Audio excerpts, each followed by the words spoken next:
Je crois qu'une majeure partie de notre équipe sont montés ou sont venus à l'amphithéâtre. Merci beaucoup. Il y en a quelques-uns qui traînent un peu dehors. C'est dommage parce que le beau temps, il sera demain. Je crois que nous avons bien mangé. C'était bien? Alors bon, il y en a certains qui sont un peu déçus et je comprends. On s'excuse pour ceux qui n'ont pas eu de place à l'intérieur.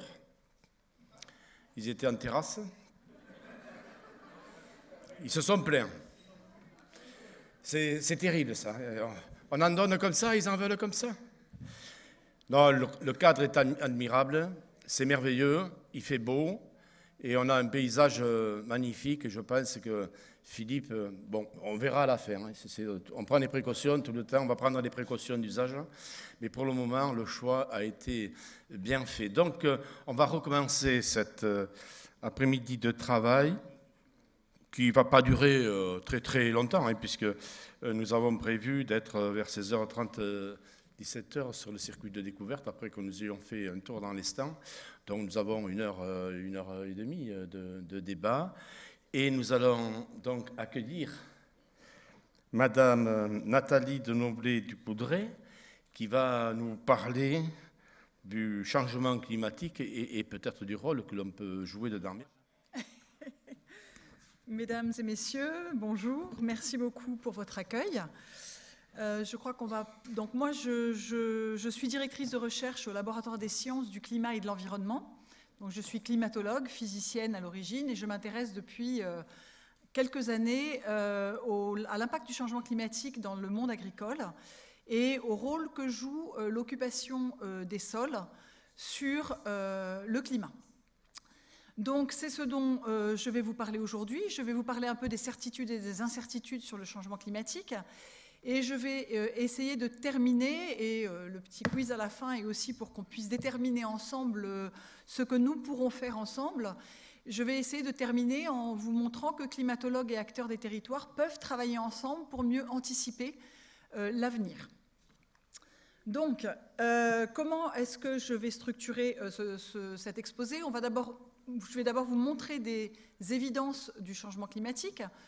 Je vais vous évoquer le rôle de l'homme sur cette évolution. On va faire un petit zoom sur la France pour voir ce qui s'y est passé. Ensuite, j'aborderai la question de la variabilité et du changement climatique, parce qu'il y a souvent des incompréhensions entre ce qu'est la variabilité et ce qu'est le changement climatique lui-même. J'aborderai ensuite ce qui est déjà visible dans vos différents secteurs, alors pas tous, puisque moi je regarde plus le monde agricole. On abordera le futur à l'échelle mondiale, à l'échelle de la France, et ensuite j'aborderai ce qu'on appelle les services climatiques, c'est-à-dire comment est-ce que climatologues peuvent travailler pour vous et pour vous aider à anticiper. Donc, les évidences du changement climatique. Alors, en fait, vous entendez beaucoup parler dans les médias de l'augmentation des gaz à effet de serre, de l'augmentation de la température mondiale, mais en fait, les évidences, elles se basent sur un faisceau de variables qui sont observées et discutées. Donc, bien sûr, la température de l'air, la température des océans, la température des surfaces continentales qui toutes augmentent. On a aussi l'augmentation de la vapeur d'eau dans l'atmosphère. Plus une atmosphère est chaude et plus elle peut contenir de vapeur d'eau.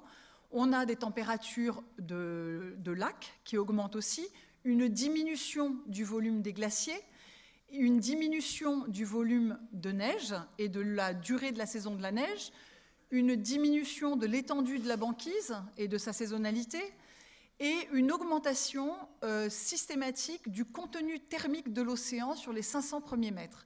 Donc en fait, l'océan, c'est un réservoir d'énergie, et c'est un réservoir d'énergie qui nous restitue son énergie dans le temps. Donc ça veut dire que, en fait, quand la température extérieure se réchauffe, souvent la température de la mer n'est pas encore chaude, mais en septembre, quand la température extérieure commence à diminuer, c'est là que la mer est souvent la plus chaude, puisqu'on a un décalage d'un mois, par exemple, entre la température des mers qui nous entourent et la température extérieure de l'air.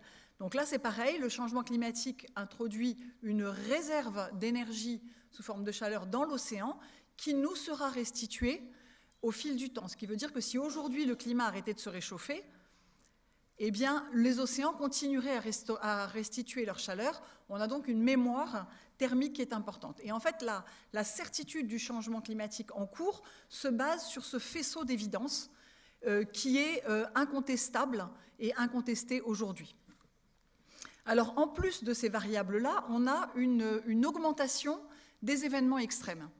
Et donc là, depuis 1970, enfin depuis le milieu du XXe siècle, pour les cyclones, c'est plus visible depuis les années 70, on a un faisceau d'événements extrêmes que l'on sait être liés au réchauffement climatique. Donc vous avez par exemple des sécheresses en Méditerranée et en Afrique de l'Ouest, une augmentation des événements extrêmes précipitants, donc des très fortes précipitations, des sécheresses un peu systématiques en Amérique centrale et au nord-ouest de l'Australie, une diminution des nuits extrêmement froides et une augmentation des vagues de chaleur et des canicules. Et puis, on a, depuis 1970, des évidences d'augmentation d'activité cyclonique tropicale intense dans l'Atlantique Nord, qui semblent, elles aussi, liées au réchauffement climatique. Donc ça, c'est un ensemble de faisceaux, on pourra y revenir si vous le souhaitez, mais c'est un ensemble de faisceaux sur lesquels les scientifiques se basent pour avérer l'existence du changement climatique. Alors, on va maintenant aborder le rôle de l'homme dans cette évolution. Alors, comment est-ce qu'on s'intéresse au rôle de l'homme? Alors, évidemment, par l'observation, c'est impossible. D'accord? Donc, on ne peut pas, par l'observation, décorréler le rôle de l'homme du rôle de la variabilité naturelle du climat. Donc, en fait, on utilise des modèles de climat, comme les modèles météorologiques qui permettent de faire de la prévision du temps. On a des modèles mathématiques qui tournent à l'échelle mondiale et qui nous permettent d'anticiper le climat de demain et de reconstruire le climat d'hier, d'avant-hier, et on reconstruit même le climat des 126 000 ou des 150 000 dernières années. Donc en fait, on réalise deux expériences de ce changement climatique, l'une qui tient compte des actions de l'homme. Donc dans les actions de l'homme, on a tous les polluants qu'on émet, les gaz à effet de serre, l'occupation des sols, que l'on inclut comme facteur anthropique de forçage du climat. Donc on réalise une expérience avec tous ces facteurs-là et une expérience sans ces facteurs-là. Donc c'est la distinction que vous voyez sur cette figure entre les courbes roses et les courbes bleues. La courbe bleue est celle qui ne prend que la variabilité qu'on appelle naturelle du climat, et puis la courbe rose est celle qui incorpore tous les effets liés à l'homme. Et ce que vous voyez, c'est que donc vous avez à gauche l'évolution de la température depuis les années 1900 jusqu'en 2010 sur les continents, au-dessus des continents, donc la température de l'air ambiant, et puis à droite, la même chose sur les océans. Et vous voyez que depuis les années à peu près 1960-70, la courbe rose se détache très nettement et très distinctement de la courbe bleue. C'est ce décrochage qui nous permet de conclure que l'homme est responsable de l'évolution du climat. Ce qu'il faut savoir, moi je suis à l'origine paléoclimatologue, donc j'ai étudié le climat des 150 000 dernières années, et en fait c'est que le climat, bien sûr, il a toujours naturellement varié, mais aujourd'hui, naturellement, par notre position, la position de la Terre par rapport au Soleil, nous sommes censés entrer en glaciation. Donc nous sommes censés, pratiquement depuis 6000 ans dans le passé, nous sommes censés nous refroidir progressivement pour atteindre une glaciation dans environ 60 000 ans. Et on est en train d'échapper complètement à cette trajectoire naturelle de l'évolution des climats par l'action anthropique. Et donc on montre, c'est pour ça que la courbe bleue vous montre pratiquement aucune variation, parce qu'à cette échelle de 1 siècle, on ne peut pas voir de refroidissement très clair. Par contre, on vous montre de manière très convaincante la tendance de la courbe rose qui monte et qui est un réchauffement. Alors ça, c'est la même courbe, mais placée sur le globe, où vous pouvez voir l'évolution en Amérique du Nord, en Europe, en Asie, en Afrique, en Australie, en Amérique du Sud et même en Antarctique, où les températures donc sur les courbes roses s'éloignent de manière très marquée de la courbe bleue. Donc ce sont ces évidences-là. Bien sûr, ce sont des modèles mathématiques qui sont imparfaits, comme tout modèle mathématique, mais nous n'avons pas d'autres preuves. Et aujourd'hui, les modèles les plus sophistiqués nous arrivent tous à prédire la même chose. C'est vraiment un décrochage et donc une différenciation très nette entre l'évolution naturelle du climat et celle liée au rôle de l'homme. Donc c'est ainsi que l'on assure la certitude du rôle de l'homme sur le changement climatique. Ah oui, alors les arguments des climato-sceptiques, on y reviendra tout à l'heure, si vous voulez. Si vous voulez. Alors en France, que s'est-il passé en France? Alors en France, donc, ce que vous voyez ici, c'est l'évolution de la température depuis 1850, je crois, jusqu'à aujourd'hui. Donc en haut, c'est la courbe mondiale, où on voit bien le réchauffement, notamment très avéré sur ces dernières décennies, de l'ordre de 0,5 degrés Celsius en 2007 ou 2008. Aujourd'hui, on est pratiquement à 0,8 degrés Celsius d'augmentation de température à l'échelle du globe. Et vous voyez sur la courbe du bas la même courbe, mais pour la France. Donc ce que vous voyez déjà, c'est que quand on a 0,5 degrés Celsius à l'échelle mondiale, on a 1 degré à l'échelle de la France. Alors évidemment, le 0,5, ça parle pas beaucoup à personne, même parfois aux climatologues. Mais ce qu'il faut vous voir, c'est que, par exemple, lors du dernier maximum glaciaire, il y a 21 000 ans, peut-être que ça parle à certains, c'était l'époque de la grotte Cosquer, que l'on a découverte et qui est aujourd'hui à 70 mètres sous le niveau marin, mais qui à l'époque était émergée. C'est pour ça qu'on a des peintures rupestres. Eh bien, au dernier maximum glaciaire, la planète était 5 degrés plus froid qu'aujourd'hui. 5 degrés plus froid qu'aujourd'hui, ce sont des phoques et des pingouins en Méditerranée, le niveau de la mer 120 mètres plus bas qu'aujourd'hui, c'est 3 km de calotte de glace sur le Canada, sur l'Angleterre. Donc c'est un monde et un paysage que nous ne connaissons pas. Et aujourd'hui, les scénarios les plus pessimistes vous projettent 5 degrés de réchauffement. Donc c'est aussi un monde que nous ne connaissons pas. Et donc à l'échelle mondiale, les cycles de réchauffement, non, certains nous annoncent que des cycles de ce réchauffement, non, ça n'existe pas des cycles de ce réchauffement. Les gens ont souvent relié ça à des cycles solaires, qui sont des cycles d'une périodicité de 11 ans, et que l'on sait parfaitement calculer, et qui nous font une variation de température de l'ordre de 0,01 degré à l'échelle planétaire. Donc ce sont des cycles que l'on maîtrise bien. Excusez-moi, je suis un petit peu perturbée par ces questions, je trouve ça très bien, mais je n'ai pas l'habitude. Donc voilà, 0,5 degré à l'échelle de la planète, c'est à peu près 1 degré, en tout cas ça a été 1 degré à l'échelle de la France, et vous voyez qu'on a aussi des fluctuations, c'est-à-dire qu'il y a des années où on a plus de degrés et des années où on a 0,5 ou 0,3 degrés, mais la courbe noire qui vous montre un petit peu la tendance lissée vous montre un réchauffement systématique sur toute la France. Alors ça, c'est une autre façon de voir l'évolution de la température. Donc là, en haut, voilà, vous le voyez bien, moi je ne le vois pas bien, c'est entre 1900 et 2006. Et donc vous voyez un panel de couleurs qui va de 1,15 degré de réchauffement à peu près à 1,6 degré de réchauffement. Donc vous voyez que vous avez des zones dans le sud-ouest qui sont au-delà de 1,5 degré de réchauffement de l'air ambiant au niveau de la France, et tout au nord, vous avez les réchauffements les plus faibles. Donc on a quand même un gradient, donc même si c'est 1 degré à l'échelle de la France, voire un petit peu plus, on a un gradient entre le sud et le nord, entre l'est et l'ouest, et donc la réalité du changement climatique est différente selon les régions où l'on se trouve. Alors ce qui est important, c'est que ce réchauffement est accompagné d'une évolution aussi de ce qu'on appelle les événements extrêmes, qui sont quand même les événements qui nous impactent le plus dans nos vies quotidiennes. Donc là, vous voyez en rouge des courbes pour Toulouse et en bleu des courbes pour Paris. Donc vous avez en haut le nombre de jours de journées estivales, donc calculées par le météorologue comme des journées où la température dépasse les 25 degrés Celsius. Et ce que vous voyez, c'est que depuis 1950, je crois, voilà. Depuis 1950, on a une augmentation continue de ces journées estivales à Toulouse comme à Paris. Et l'augmentation de ces journées à Toulouse est bien plus importante. Et elle augmente de 6 jours tous les 10 ans, à peu près, depuis donc 1950. Et à Paris, elle augmente de 4 jours tous les 10 ans. Et à contrario, sur les courbes du bas, vous voyez l'évolution du nombre de jours de gel, en rouge toujours à Paris et en bleu à Nancy, Et vous voyez que ce nombre de jours de gel diminue. On a une diminution de l'ordre de 5 jours tous les 10 ans observée à Nancy et de l'ordre de 3 jours tous les 10 ans observée à Paris.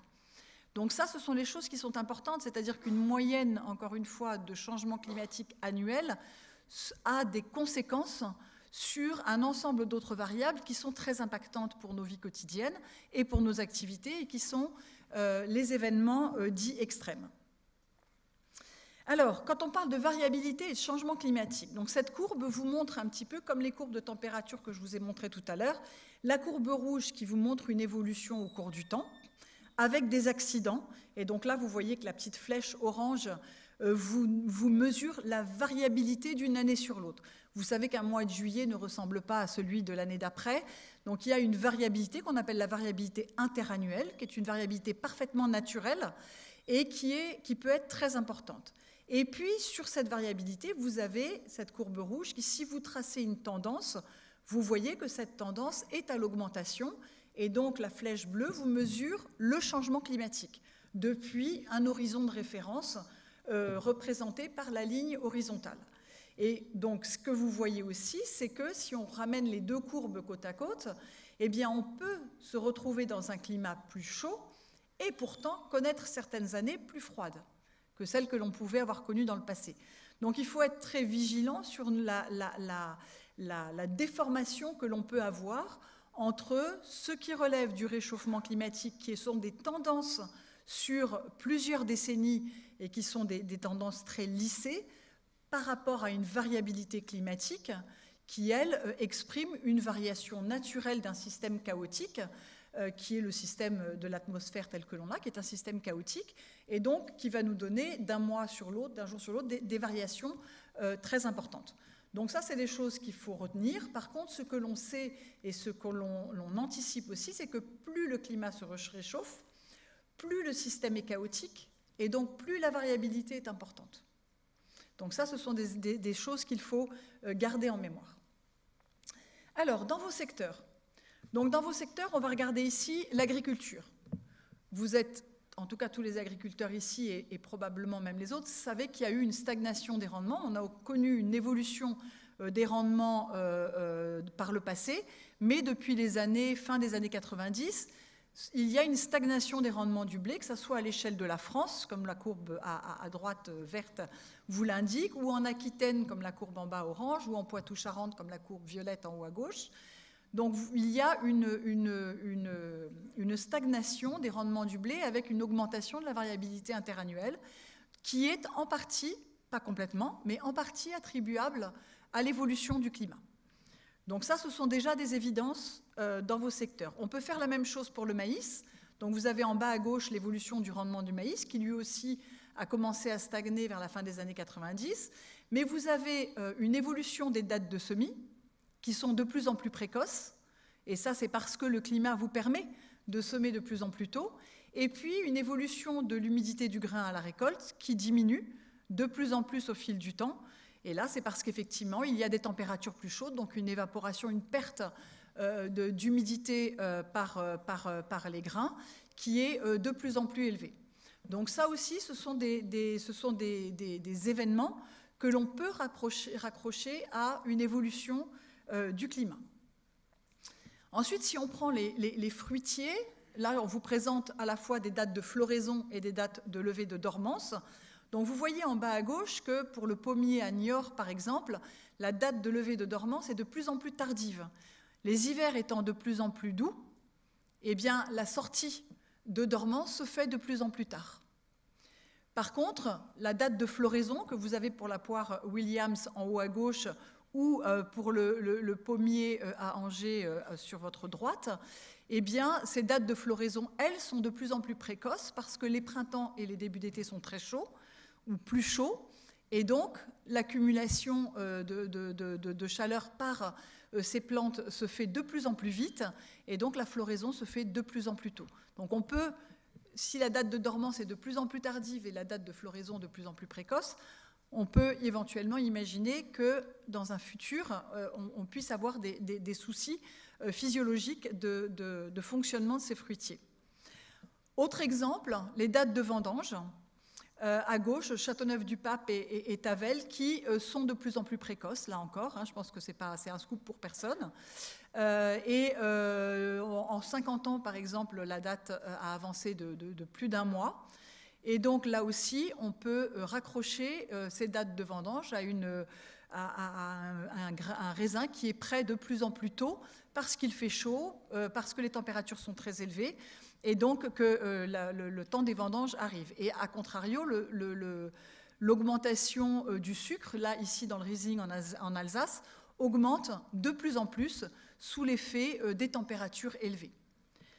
Donc, on a un ensemble de faisceaux, à la fois pour le climatologue, mais aussi pour les acteurs du territoire que vous êtes, eh bien, qui sont des évidences et que l'on peut ensuite, donc ensuite il y a l'observation que l'on fait, et ensuite il faut rattacher l'observation au réchauffement climatique. Et donc il ne suffit pas d'observer, il faut aussi ce qu'on appelle attribuer le changement au changement climatique. Alors, pour le futur, alors comment ça se passe? Quand on fait des scénarios climatiques futurs, on commence par imaginer le monde de demain. Donc, on commence par se demander à quelle démographie nous serons dans un horizon temporel donné, quelles seront les évolutions technologiques, quelles seront les évolutions des choix de société. Et donc, cet ensemble de travaux qui sont faits en général par des chercheurs en sciences sociales et en sciences économiques et aussi sur le secteur de l'énergie, nous permettent de calculer une évolution des pollutions qui seront émises et de l'occupation des sols à l'échelle de la planète. Donc, combien de gaz à effet de serre vont être émis, quel type de polluants, et que l'on étale dans le temps. On regarde en général un horizon entre aujourd'hui et la fin du XXIe siècle. À partir de ces différents scénarios, qu'on appelle nos scénarios socio-économiques, qui sont ici matérialisés par des couleurs différentes, à partir de ces scénarios socio-économiques, nous faisons fonctionner et tourner nos modèles de climat, et donc nous prédisons l'évolution climatique sous l'effet de l'évolution de ces forçages. Donc là, vous avez par exemple en bleu, donc vous avez une courbe entre 1950 et 2100 de l'évolution de la température à l'échelle mondiale, avec la partie historique en noir et grisé à gauche, et puis la partie future sur votre droite en couleur. En bleu, vous avez le scénario le plus optimiste.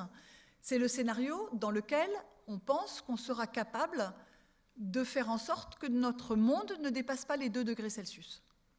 Vous avez entendu parler de la COP21, des accords, et on a même descendu ça à 1,5 degré Celsius, qui pour un climatologue est assez irréaliste.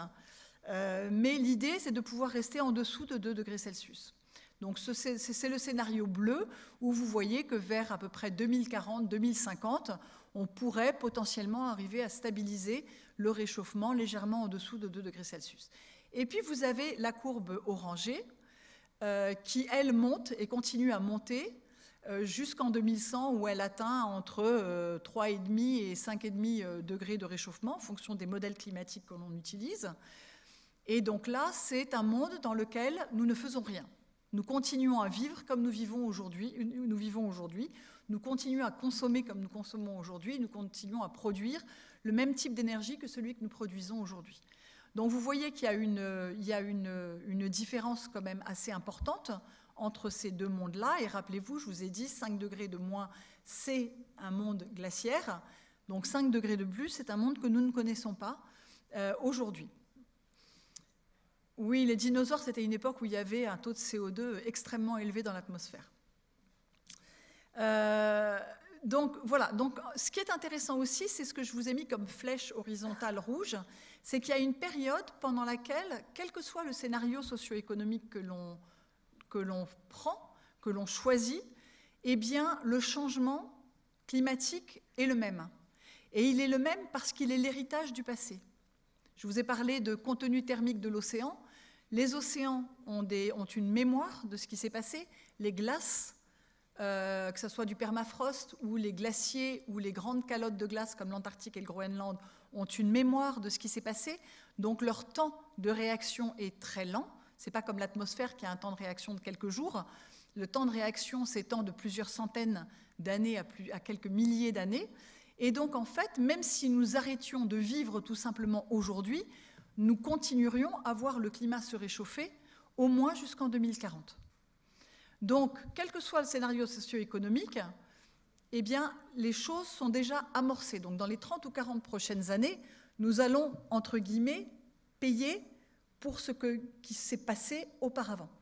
Mais par contre, aujourd'hui, nous construisons le monde de demain, mais au-delà de 2030-2040, en fonction des choix que nous faisons.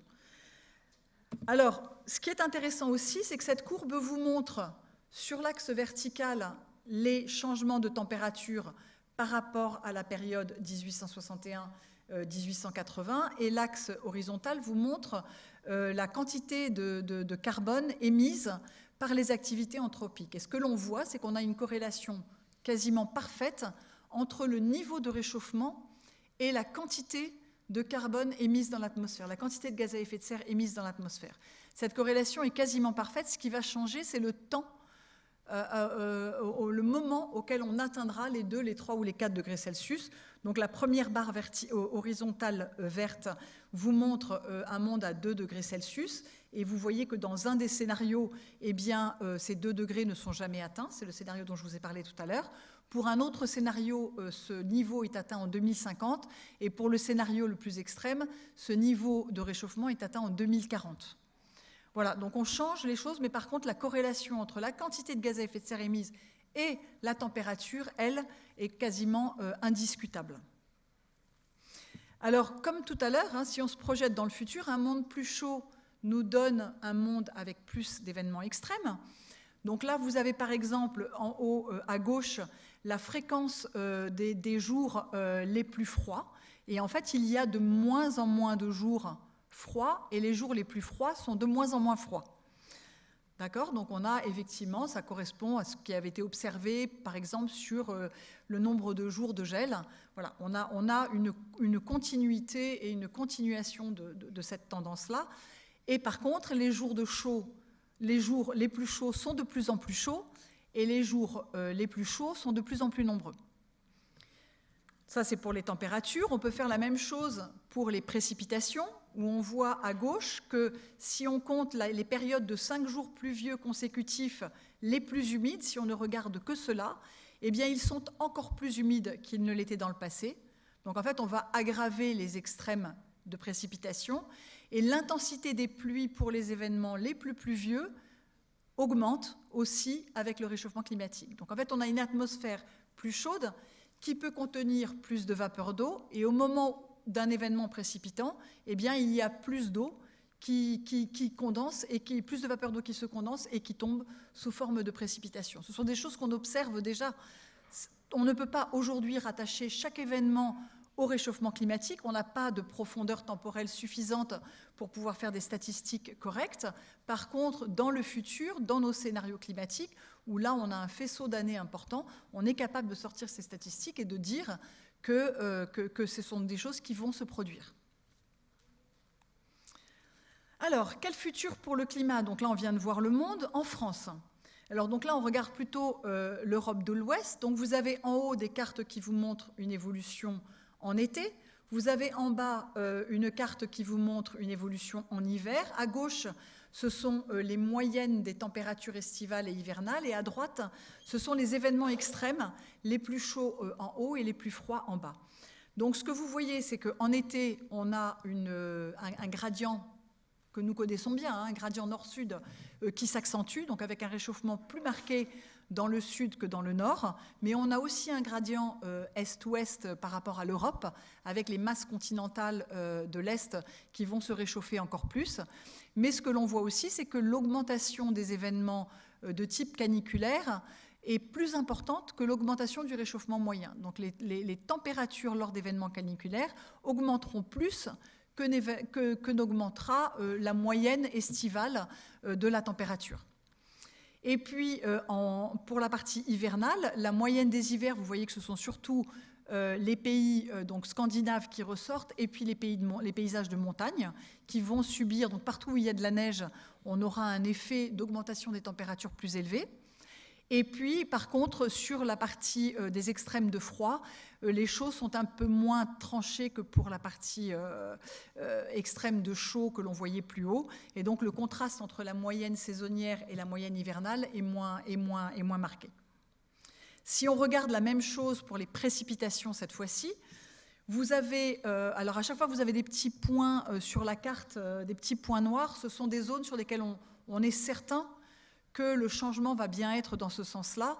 Et quand il n'y a pas de petits points, c'est qu'on a une incertitude sur la qualité de cette projection.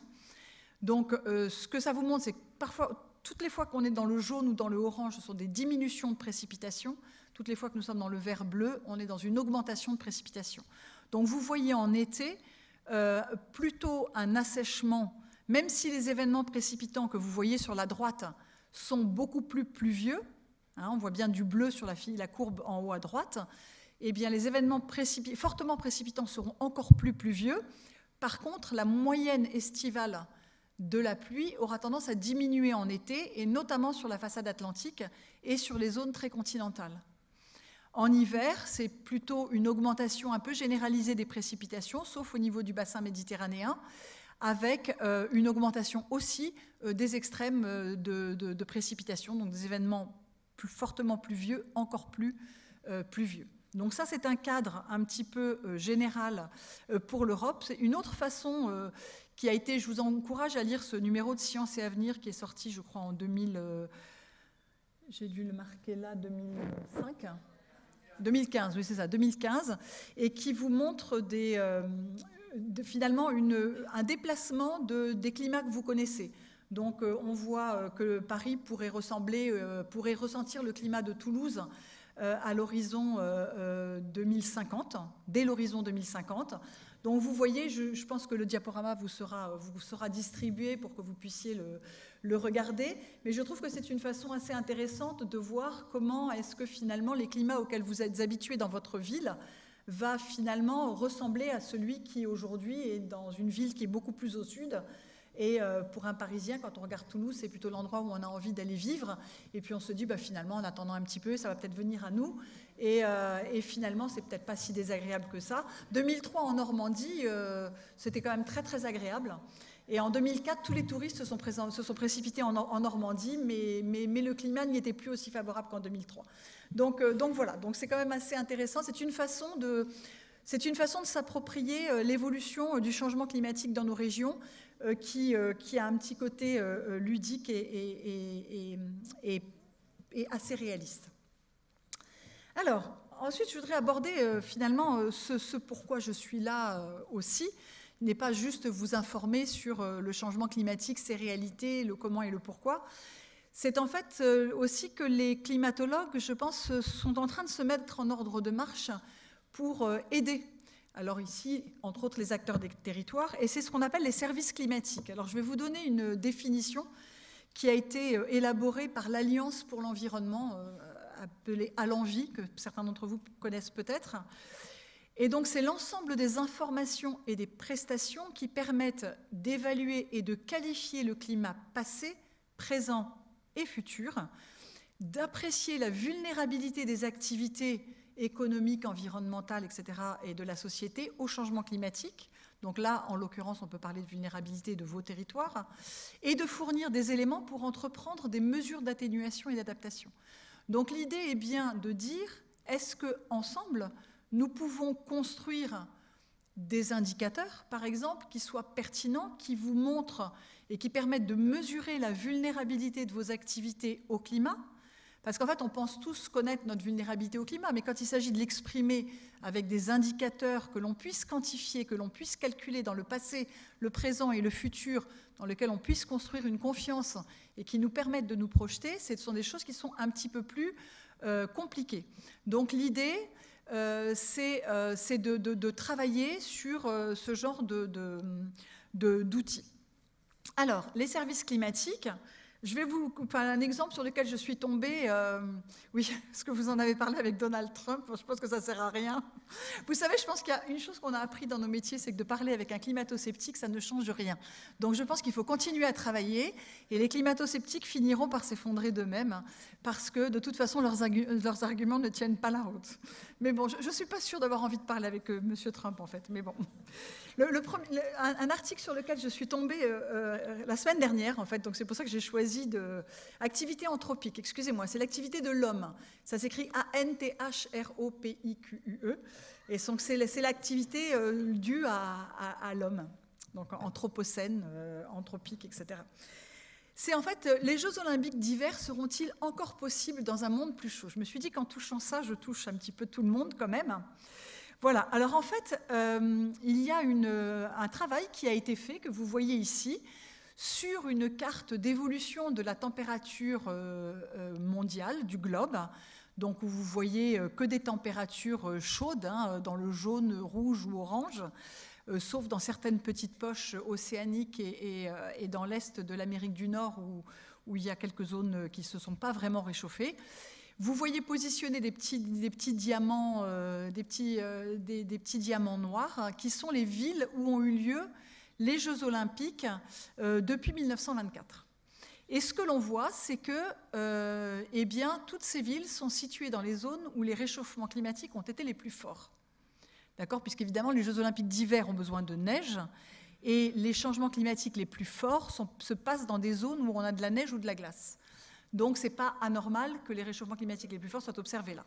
Et donc, vous voyez sur la petite colonne à gauche l'évolution des températures maximales des mois de février dans différentes de ces villes, avec une augmentation de 0,4 degrés entre 1924 et 1960, de 3,1 degrés entre 1960 et 2000 et de 7,8 degrés entre 2000 et 2014. Là, on parle des maximales du mois de février. Mais bon, avec une maximale très élevée, ça pose des problèmes de neige.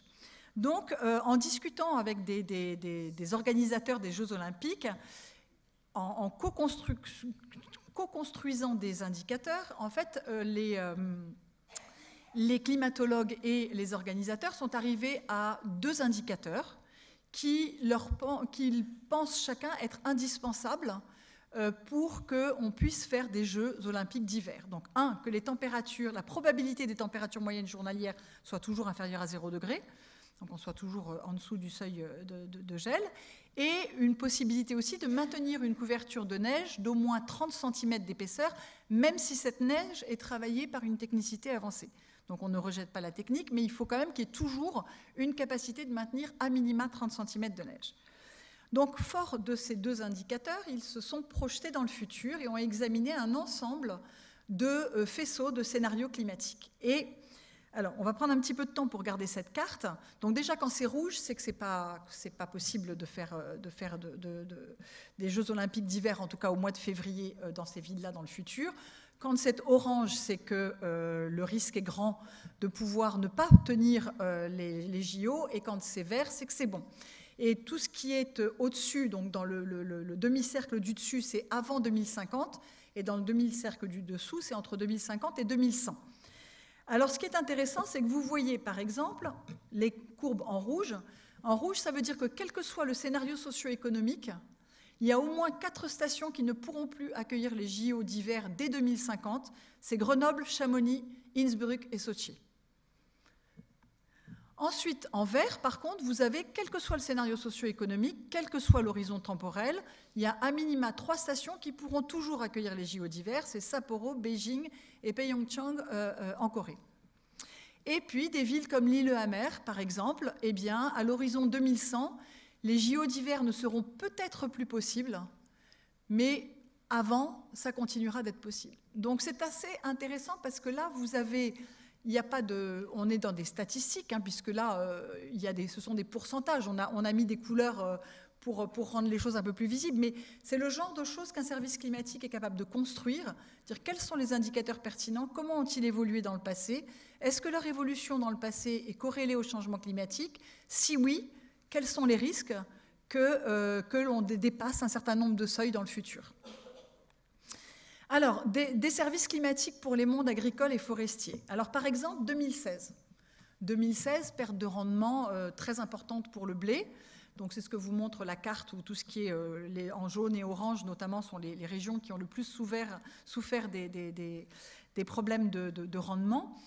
Donc là, certains climatologues s'y sont un petit peu intéressés et ont dit finalement, nous, on retrouve 5 variables qui sortent de l'ordinaire et qui sont complètement, si on analyse le climat des 50 ou 60 dernières années, qui sortent des normales ou même des variabilités qu'on a observées qui sont vraiment extrêmes. Donc la première chose, ce sont les nombres de jours vernalisants qui sont anormalement faibles au mois de décembre, parce que les températures minimales sont toutes beaucoup trop chaudes. Un hiver et un printemps anormalement pluvieux, un début d'été anormalement pluvieux. Des températures minimales en juin, donc des nuits trop chaudes en juin, et puis un rayonnement déficitaire en juin. Donc après, la question est, si l'on se procède dans ce futur, laquelle de ces variables change ou va changer ? Il n'y a pas d'évolution évidente pour les précipitations, en tout cas dans les quelques modèles examinés.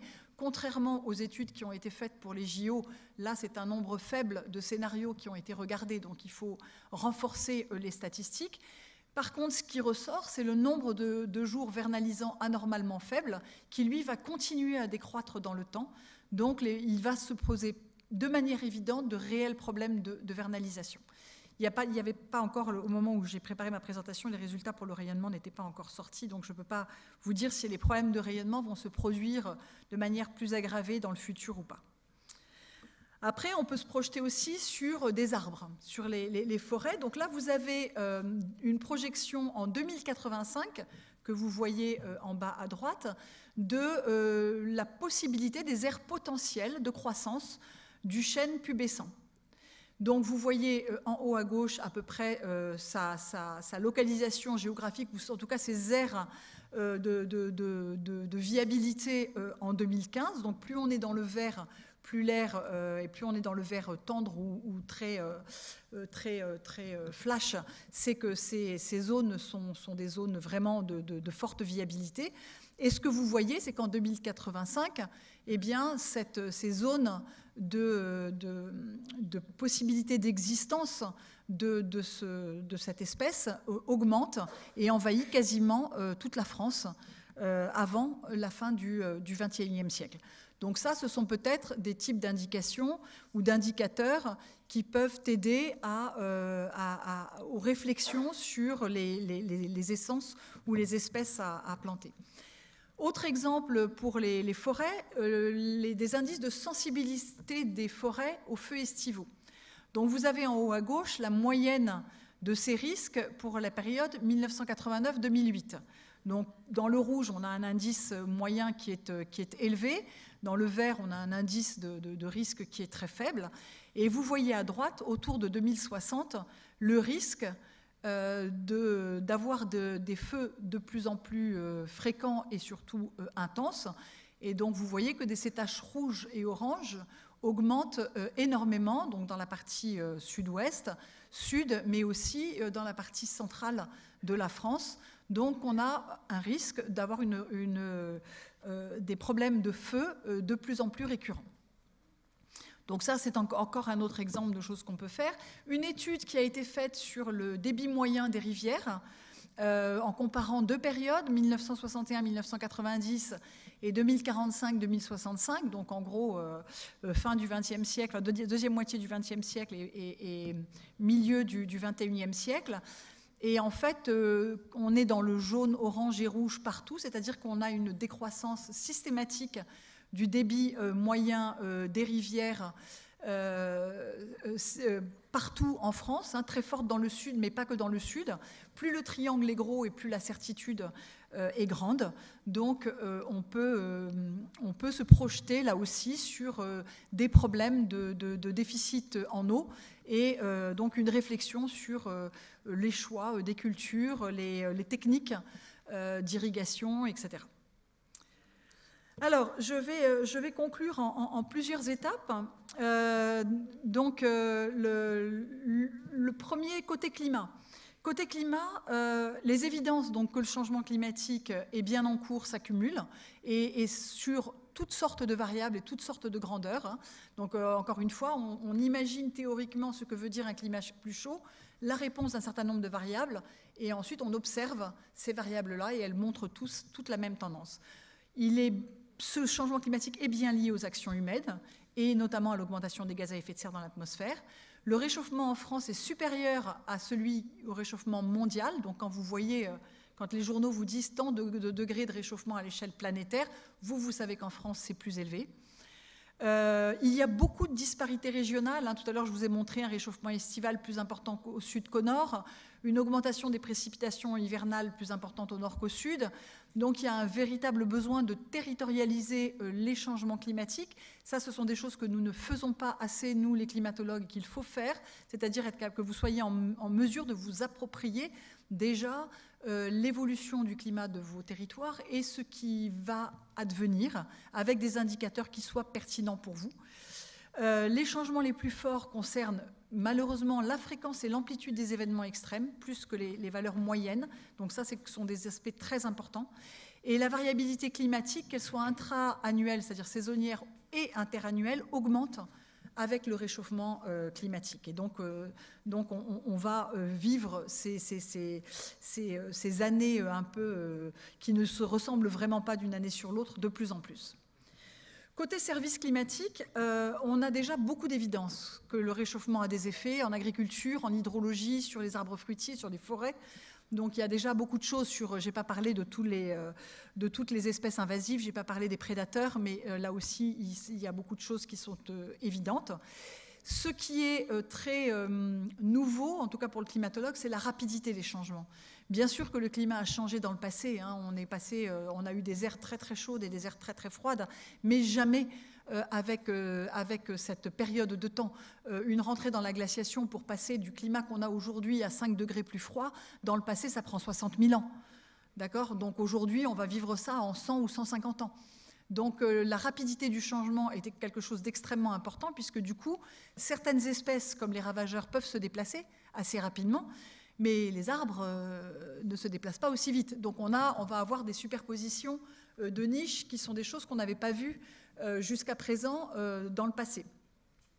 Il y a déjà beaucoup d'études d'impact qui ont été faites et que l'on trouve dans une littérature académique, mais très souvent ces études sont décorrélées du terrain.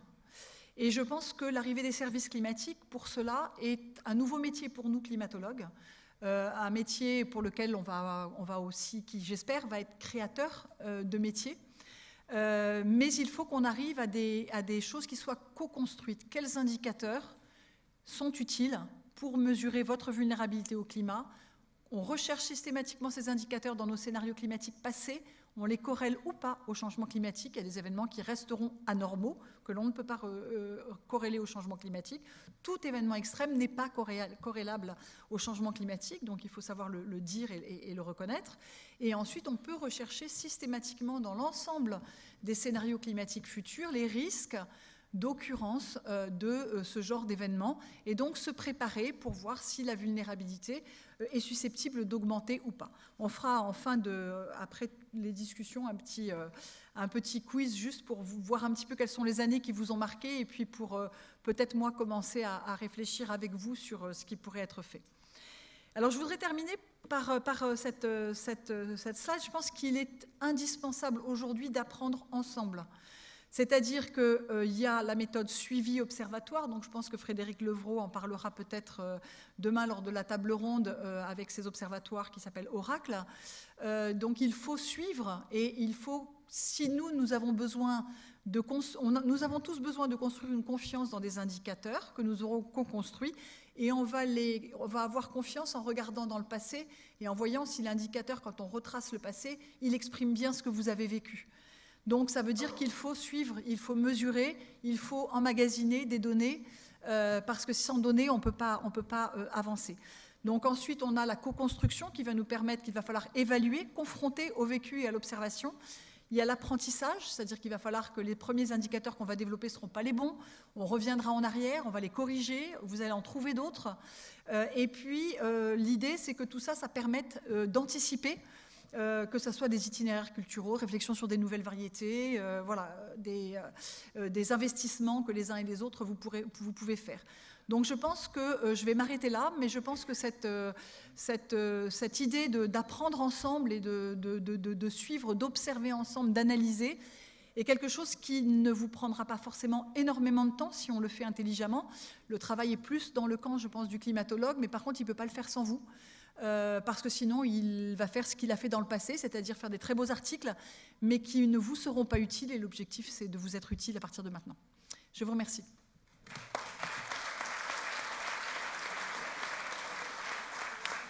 Je n'ai pas trop dépassé.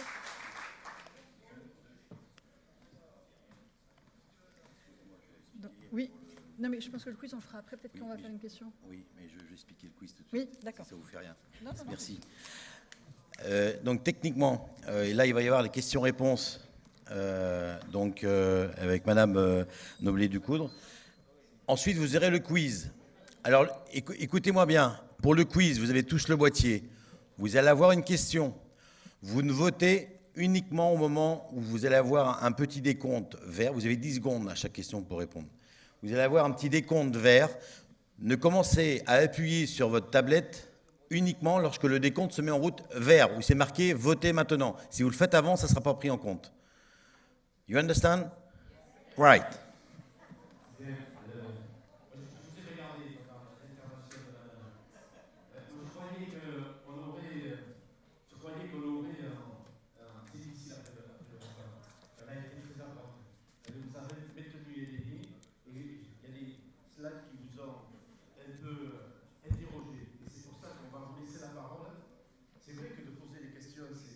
Oui, c'est très troublant pour l'orateur. Non, mais c'est très intéressant. Je trouve ça très bien. Qui est soi-disant la ville la plus fraîche de France, pas de ville très chaude. Je le dis pour l'Auvergne.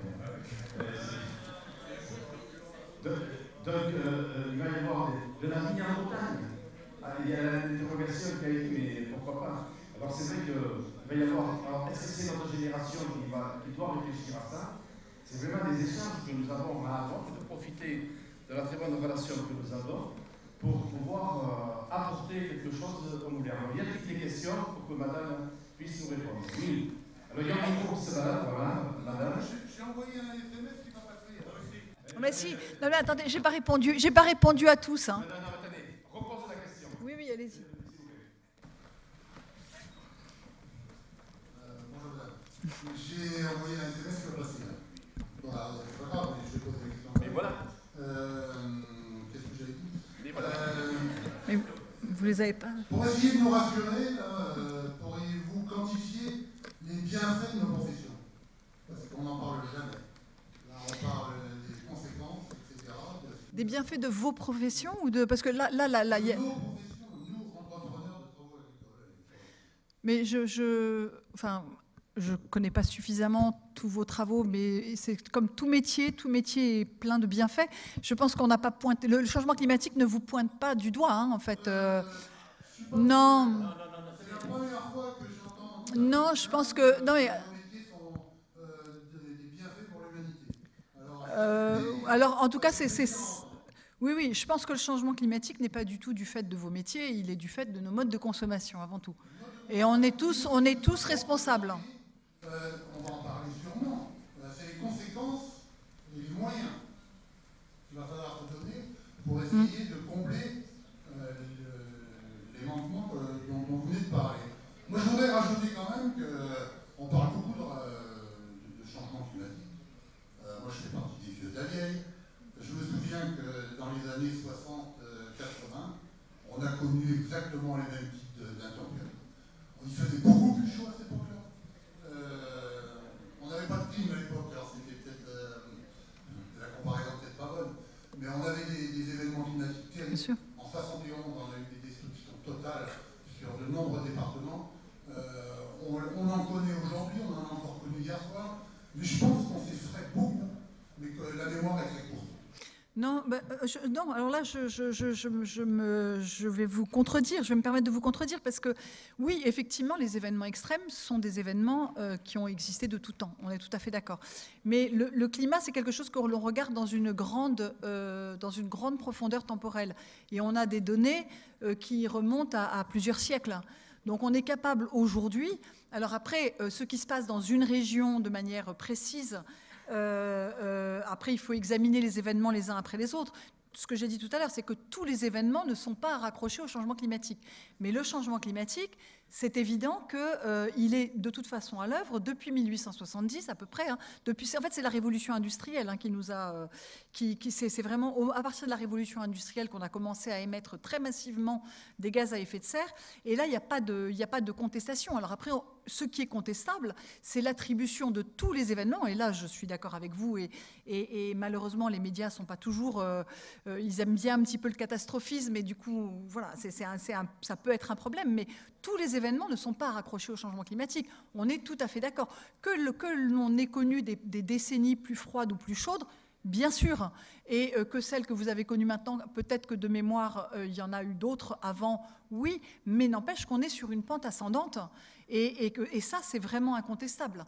Donc, de toute façon, ce qui va arriver devant, il y a des choses que l'on n'aura encore jamais vues. Nous, de mémoire, même si on remonte jusqu'à nos grands-parents, il y a des choses qui sont inconnues. Donc là, c'est vraiment...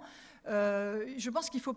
Je suis anti-alarmiste parce que je pense que ça ne sert à rien, mais il faut être conscient des choses qui évoluent.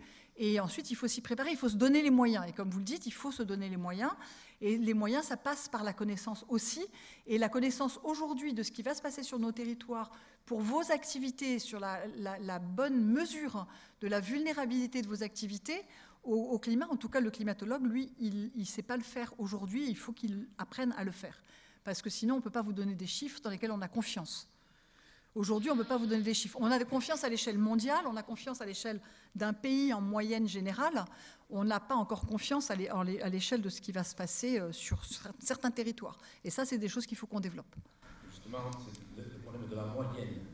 Les degrés de moyenne supplémentaires que nous avons depuis 40 ans, ceux-là, ils sont constants et ça continue à augmenter. Et bien entendu, il y a eu des catastrophes naturelles dans les années 1900. On a vu des forêts qui sont tombées. Tout ça, ça existe, mais ce sont des éclats. Et dans la moyenne, malheureusement, il faut constater que il y a des degrés supplémentaires et que rien pour le moment n'est fait pour arrêter ça. Donc pourquoi ça ne continuerait pas? C'est un peu le chemin. Oui, c'est la trajectoire. Et la discussion que nous aurons également demain, c'est que faudra-t-il faire, avec quel matériel devrons-nous travailler pour les 20 ans à venir, puisqu'il va falloir tenir compte certainement d'une certaine logique pour essayer de remédier à tout ça, si l'on peut du moins le freiner.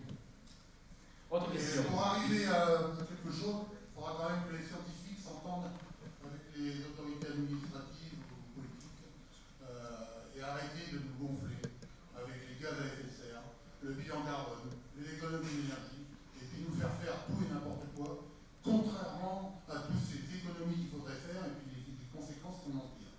Parce que là, il va falloir peut-être qu'ils se concertent, parce que tirer sur la même corde mais à sens contraire, on n'aboutira jamais à rien, si ce n'est qu'à embêter, pour être poli, les acteurs économiques.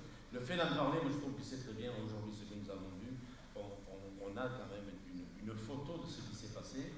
Alors c'est vrai que c'est pas ça bien, mais on a quelque chose à faire. Alors bien entendu, tout le monde n'est pas d'accord, mais il faut le partager. Et puis tu as raison, les gouvernements qui tirent d'un côté, d'autres les scientifiques qui essaient d'expliquer dans les directions. Et des textes qui ne sont pas tout à fait conformes à ce qu'on pourrait faire. Il faut toujours trouver une moyenne. Allez, une autre question. Oui. Le micro. On va le faire passer. Donc, une autre question à la salle.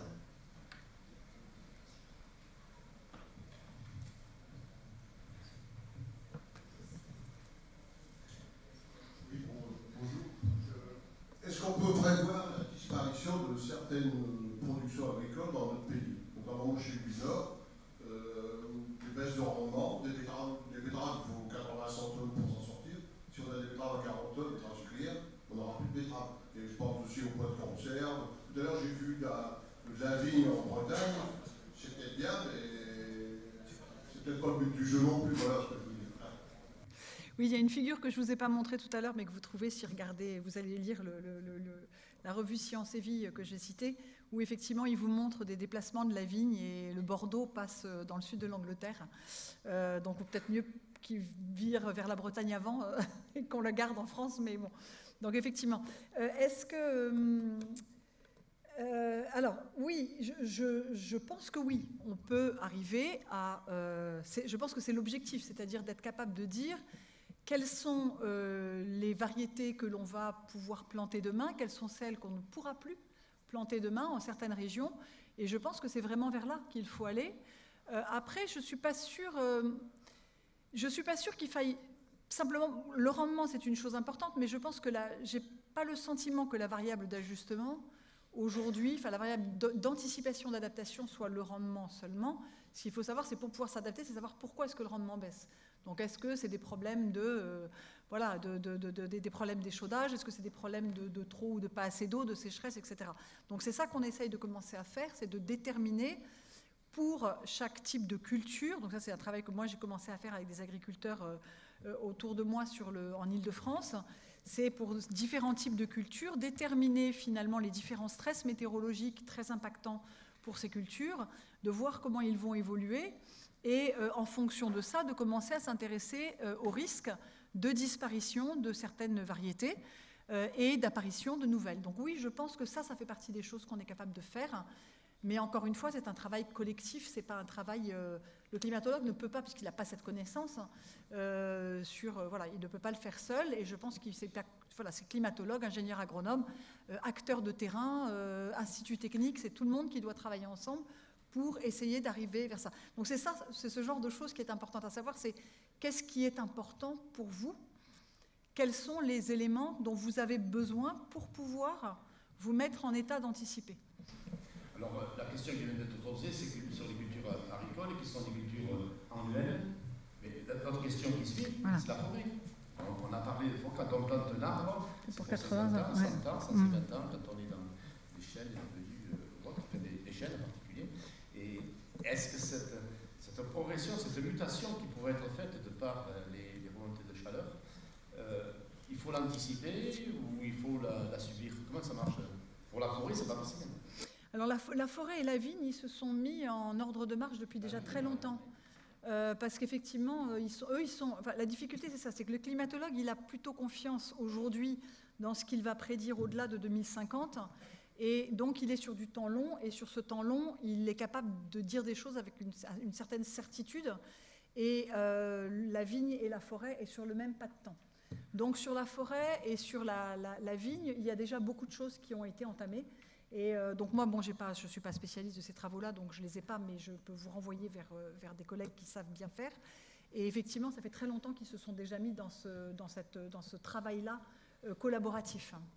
Très bien. Il y a eu quelques questions qui n'ont pas été, vous n'avez pas pu répondre. Alors on va reprendre la question 4. Variabilité dans le changement climatique. Comment calculer le niveau de référence? Ah oui, ça c'est le niveau de référence, ce sont des... Quand on se projette dans un certain horizon temporel, on prend des moyennes sur un horizon temporel 20 ans, 30 ans, 40 ans ou 50 ans avant. Donc la ligne de référence change.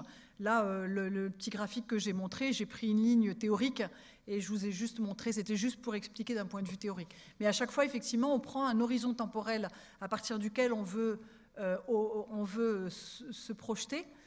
Parce qu'il a marqué nos esprits, parce que, voilà. Après, dans le cadre des exercices du GIEC, donc, qui sont des exercices mondiaux, on prend une même référence pour tout le monde, pour que quand on parle de 1,5 degré ou de 2 degrés ou de 3 degrés, on se rapporte tous à la même décennie, en gros.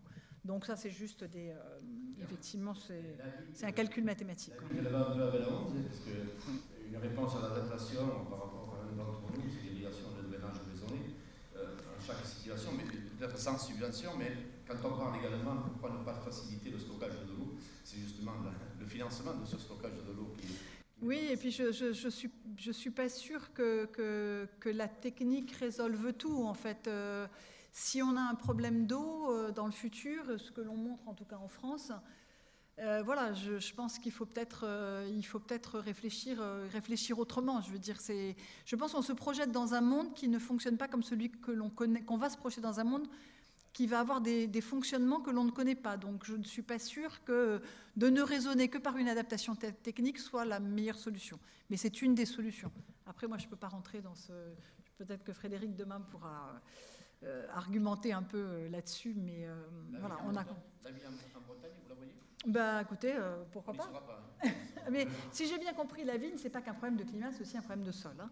Donc on peut ne pas regarder que l'air. Ah oui, vernalisant. Bah, vernalisant, c'est le besoin en froid de certaines espèces. Pour qu'elles puissent démarrer leur cycle, elles ont besoin d'avoir un minimum de froid pendant l'hiver. Et si elles n'ont pas cette quantité de froid, eh bien, elles ne vont pas démarrer leur cycle. Donc, Pour la question 12, vous y avez partiellement répondu, parce que vous avez dit qu'il y aurait une mutation également de la forme des sangliers. Mais enfin, pour ceux qui ont suivi, qui ont posé la question, moi, c'est des en maritime, on est envahi de sangliers aussi, il n'y a pas que le chêne. Là, pas pour l'instant, on y a tout droit. Merci pour la clarté de votre intervention. Merci pour... C'est quand même reconnu par la salle. Merci beaucoup. Bien parce que ça a été formidable. Alors, il y a eu une question dans les années 80, les climatologues nous annonçaient la disparition pratiquement de toutes les sapins dans l'est de la France. Pour 2020, aujourd'hui, ils sont en forte croissance. Alors, vous allez répondre. Oui. Il y a pas mal de personnes qui sont de ma génération. Dans les années 60, on nous disait à l'an 2000, vous verrez, vous vous déplacerez en hélicoptère. On n'a pas beaucoup d'hélicoptères, et puis je crois qu'il y a quelques-uns qui ont peut-être des petits avions, mais on n'a pas vu les hélicoptères pousser ou se croiser aussi bien qu'on le disait, qu'on le prédisait dans les années 60. Mais pour la question... Oui, pour la question des sapins, bon, j'ai pas suivi les études qui avaient été faites à cette époque-là, mais un climatologue ne peut pas prévoir la disparition d'un sapin, en fait. C'est un climatologue plus un spécialiste de l'écologie des sapins qui peut répondre à cette question. Donc le climatologue tout seul, il n'a pas les connaissances qu'il faut pour prévoir ça. Alors effectivement, l'état des simulations et l'état des connaissances et des modèles que l'on utilisait dans les années 60, la science du changement climatique, ça date des années 75. Donc en 60, le climatologue, il y allait un peu plus à l'instinct, je dirais, avec des équations très très simples. L'écologue du sapin, il avait peut-être aussi des idées. Aujourd'hui, on a des modèles beaucoup plus sophistiqués. On peut regarder sur des échelles d'espace beaucoup plus fines. Donc évidemment, des choses que l'on dit aujourd'hui vont peut-être un petit peu... On va raffiner les choses dans le futur. Et puis ce que j'ai aussi appris dernièrement avec des forestiers, c'est que vous pouvez... Il y a les écologues, la plupart du temps... projettent une évolution des niches potentielles d'apparition naturelle des sapins ou des chênes, etc. Et en fait, si ça veut dire que naturellement, il ne va peut-être pas aller vers là, mais si vous le plantez, rien ne dit qu'il ne le poussera pas. Donc je pense que là aussi, il faut, voilà, il y a des choses qui sont un petit peu compliquées, mais la niche d'apparition potentielle, c'est une niche naturelle, complètement, où on peut dire que naturellement, il pourrait tout seul se reproduire, mais si on le plante, c'est pas parce qu'il n'est pas dans sa niche potentielle qu'il ne croîtra pas. Donc voilà, je pense que dans les années 60, on fait des progrès scientifiques quand même, heureusement. Alors la question 15, vous avez déjà rassuré un peu pour qualifier les bienfaits de nos activités, mais c'est la question. En tout cas, c'est pas moi qui écris. Oui, on va y revenir dessus. Et El Niño, mais si, El Niño... Mais El Niño, c'est pareil, c'est un facteur naturel, c'est un facteur de la variabilité naturelle climatique. Donc l'El Niño, il se produit tous les 5 à 7 ans. C'est un phénomène que l'on connaît, que l'on commence à savoir un tout petit peu anticiper 4 à 6 mois à l'avance. Dans le futur, l'effet du changement climatique, donc on ne va pas supprimer l'El Niño, hein, l'El Niño est une composante du climat. Par contre, il se pourrait que les El Niños soient plus extrêmes. Donc, quand on sait que les El Niños ont des conséquences parfois catastrophiques sur des zones de mousson ou sur l'Amérique du Sud, il y a effectivement des études en cours qui semblent montrer que peut-être El Niño s'aggraverait dans le futur, mais on n'a aucune certitude absolue. Mais El Niño, il existe, c'est un phénomène récurrent. Je vous dis une périodicité de 5 à 7 ans. Donc, il sera... Voilà. Des olives et des... Ah oui. Pour l'instant, El Niño, c'est un facteur de dérégularisation du marché des céréales. C'est fort possible. Mais, Plus ça va changer, plus ces céréales... mais là, je dirais que le changement climatique n'y est pour rien.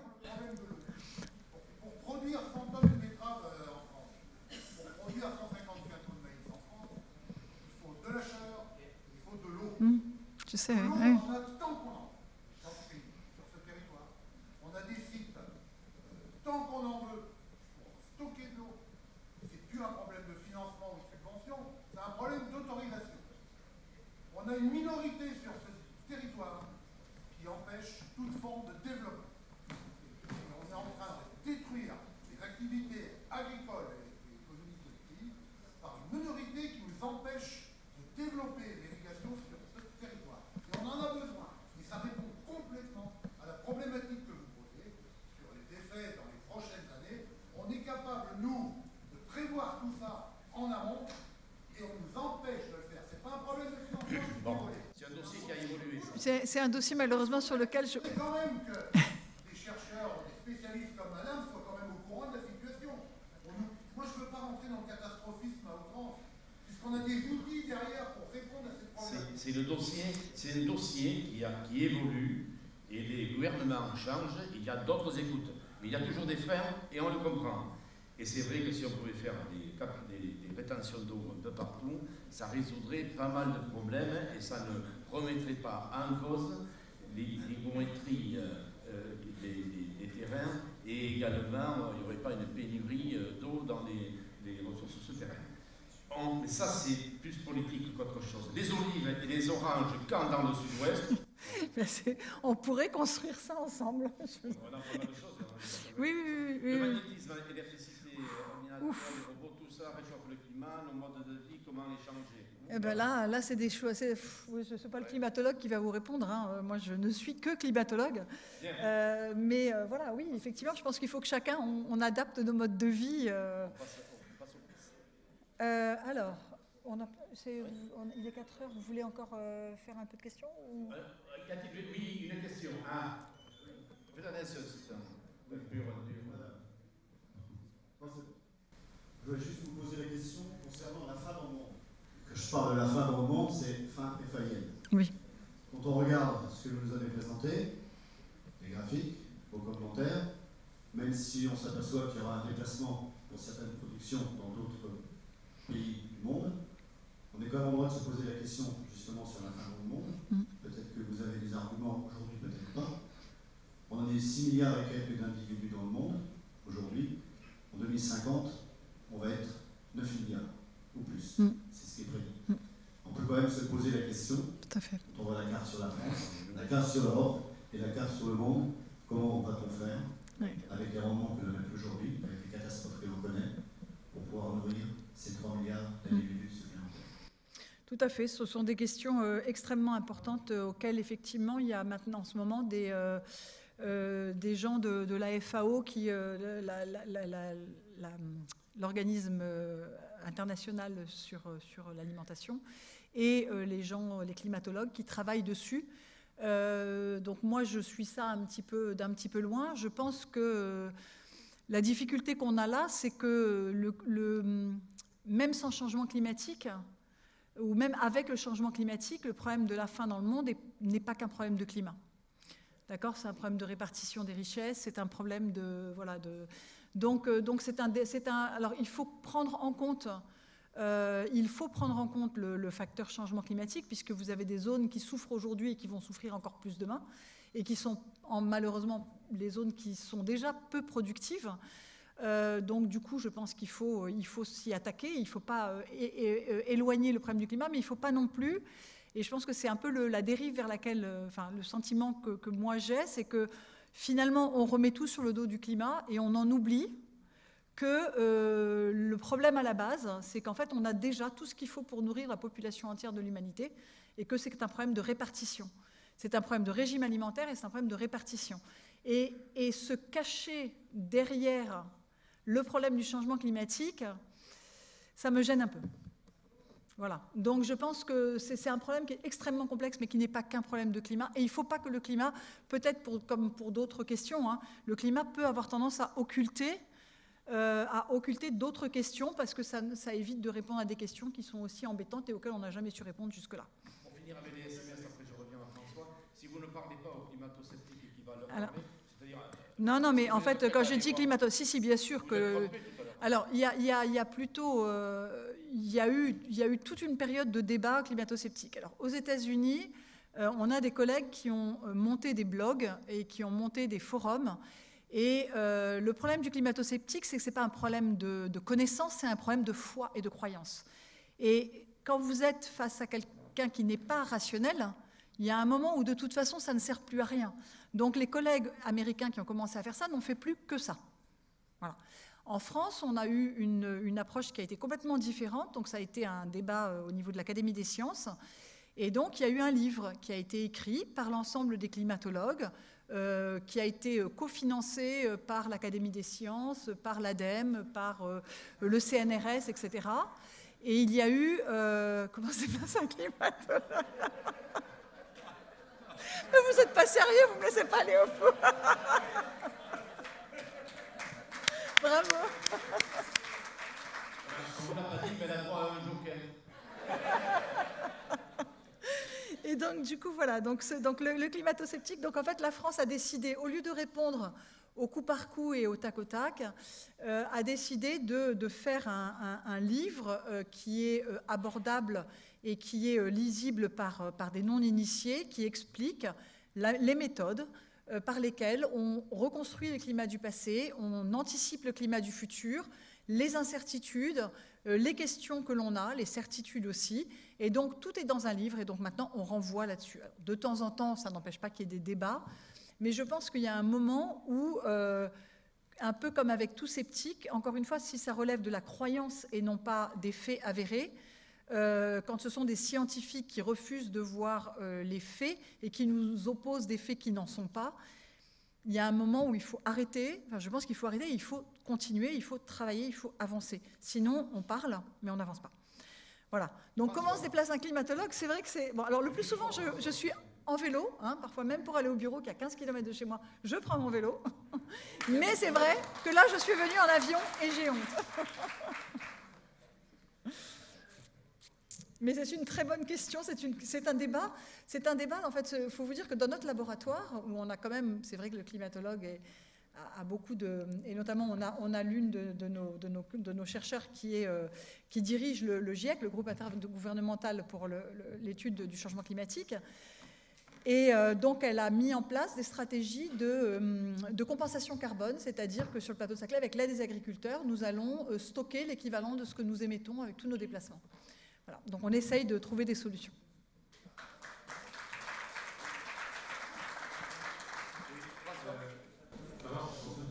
Oui, moi je vais revenir sur une phrase que vous avez citée qui disait que les arbres ne se déplaçaient pas vite.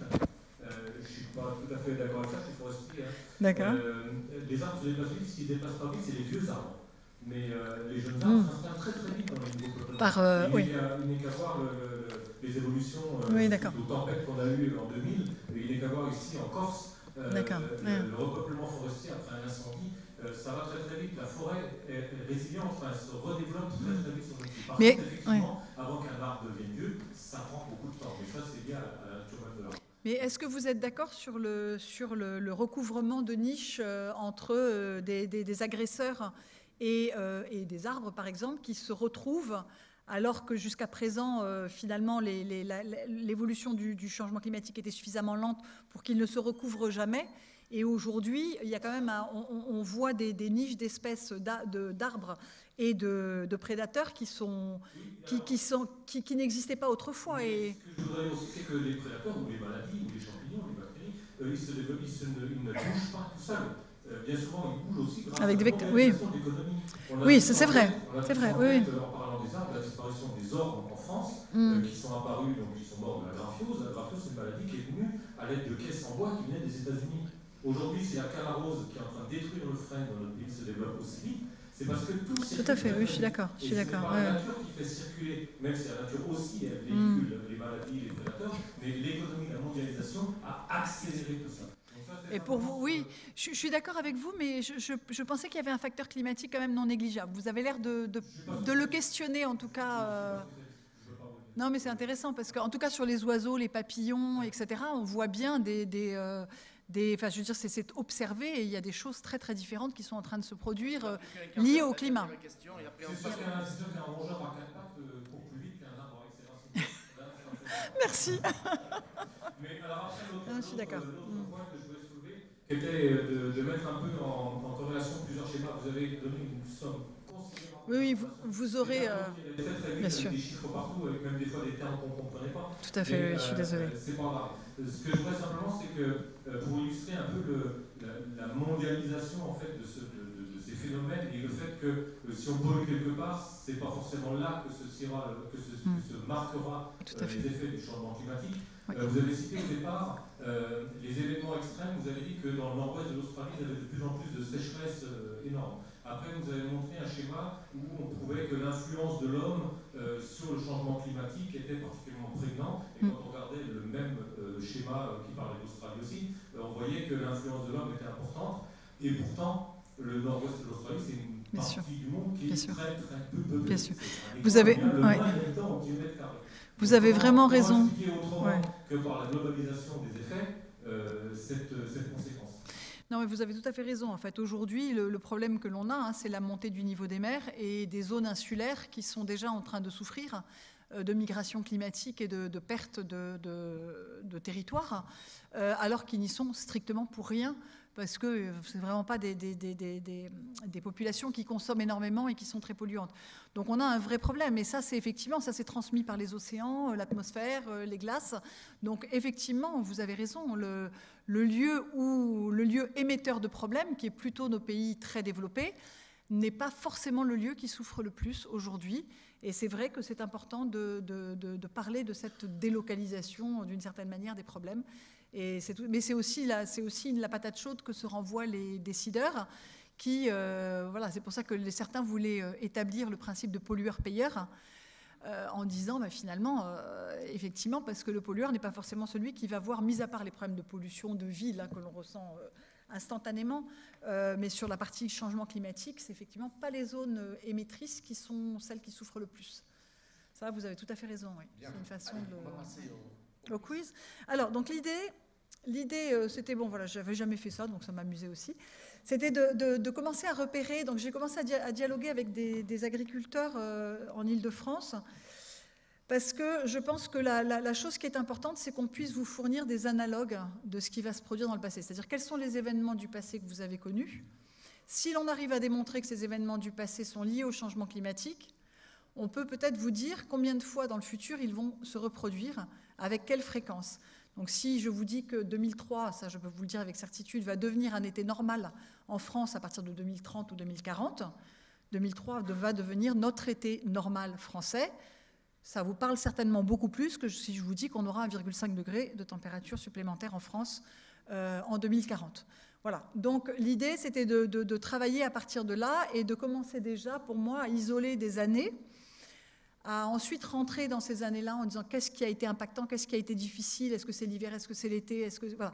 Et de commencer à voir, et puis après si certains d'entre vous dans l'Assemblée ont envie de continuer cette discussion, moi je suis à votre disposition, même après, par mail ou par téléphone, pour creuser un petit peu plus et aller réfléchir à ces années spécifiques. Donc on va d'abord vous interroger sur les années qui sont ressorties sur l'Île-de-France. Est-ce que vous aussi, vous les avez vécues comme étant difficiles ou pas? Si oui, dans quel secteur? Et puis, selon les secteurs, on va décliner sur éventuellement l'activité qui a été impactée. Et puis, on terminera sur les 15, 16, 17 dernières années. Et puis, à partir de ces années-là, moi, je reviendrai peut-être vers vous pour vous poser d'autres questions. Mais ça sera au-delà du congrès. Très bien, on y va. Alors, moi, je suis pas du tout maître d'œuvre, là. Je ne sais pas qui lance le... Ah voilà, alors, donc plusieurs années ont été vécues comme difficiles par les agriculteurs en Île-de-France, parmi ces années lesquelles ont aussi été problématiques pour vous. Donc vous voyez que là il y a 7 années, 1988, 2003, 2007, 2012, 2014, 2016, 2017. Donc quand le compte à rebours partira, vous tapez le numéro qui correspond ou les numéros qui correspondent à vos années. Et ensuite, on verra celle qui ressort le plus et on attaquera derrière. C'est parti. Mais c'est allumé le truc là? Oui, oui.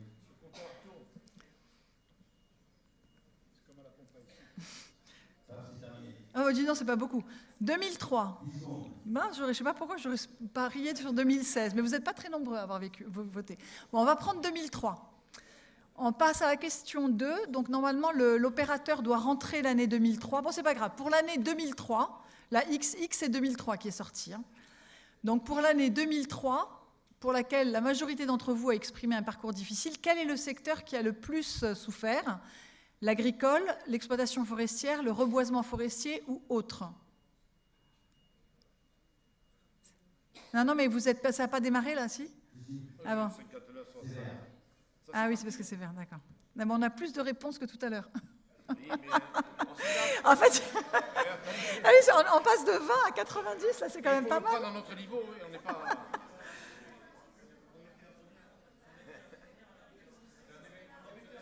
Ah, vous voulez remettre... Bon, alors on repart à la première. Maintenant. Non, c'est bon. Alors, qu'est-ce que ça donne? L'agricole, pendant 75% des votants disent que c'est l'agriculture qui a le plus souffert en 2003. Ça, c'est normal, il y a beaucoup plus d'agricoles que de forestiers. Bon, c'est pas grave. Alors, on passe à la question d'après. Alors, on est sur le secteur agricole, donc on ne passera pas à celle du secteur forestier éventuellement. Donc, pour le secteur agricole, quelles sont les activités qui ont le plus souffert? Est-ce que c'est la partie semis, épandage, traitement phytosanitaire, préparation du sol, sans labour, où j'ai découvert ce que ça voulait dire, récolte ou autre? Alors, c'est parti. Ça fait une sacrée mélodie. Hein. Oui, c'est vrai que c'est clic. C'est un peu la démocratie. Alors, vous hésitez là ou quoi? Il nous faut 90 réponses. Oui, oh, ça, c'est pas très grave. Mais ils ont droit qu'à une seule réponse? Pardon? Ils ont droit qu'à une seule réponse à chaque fois? Oui. Ah. Oui. Enfin, il me semble.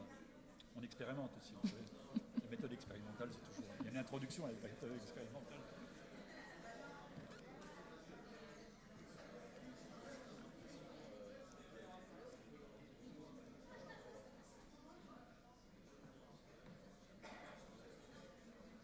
Alors,